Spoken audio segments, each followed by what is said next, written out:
I want you to go onto michaelsavage.com, but I warn you, before you download this story, I warn you, if you're a depressed person, don't do it. If you're an angry person who thinks he's going to go off like a rocket or go postal, don't read this story. Because it's going to get you so crazy that you're liable to commit some violence, and I don't want you to do it. Violence only begets more violence. Racially charged murder trials getting scant national press. It's on michaelsavage.com. Christian and Newsom, that's a white couple, young couple. They were out on a dinner date in Knoxville, Tennessee. Nice kids next door. Carjacked, kidnapped, tortured, raped, murdered, set on fire by a group of blacks. According to published news reports, the two were tortured at length while they were alive in each other's presence. They were then strangled and shot. I don't think I can even read this now. I don't know whether to cry or scream. Newsom's mutilated and burned remains were found along a railroad track the following day. 2 days later, Christian's battered and burned body was found in a trash bin. The suspects were quickly arrested and charged with carjacking, kidnapping, rape, premeditated murder, theft, and robbery. It's a gigantic story. Not covered. Wolf Blitzer, that empty piece of garbage.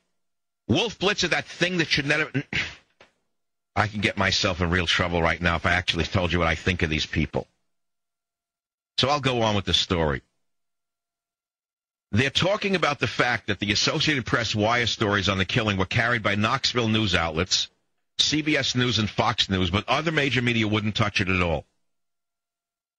Search of the Nexus database found that the May 8th story on this website, aside from this one, no other major media outlets have reported the case. ABC, CBS, NBC, CNN, and the New York Times would not return calls. They wouldn't cover it. However, conservative talk host Michael Savage said on his May 9 radio program that the Knoxville situation got me sick. So they called up a professor of journalism, don't you know, by the name of Robert Zelnick. And he's at Boston University. Probably dresses correctly, Mr. Zelnick. Oh, yeah, dresses British. Knows how to make a tie.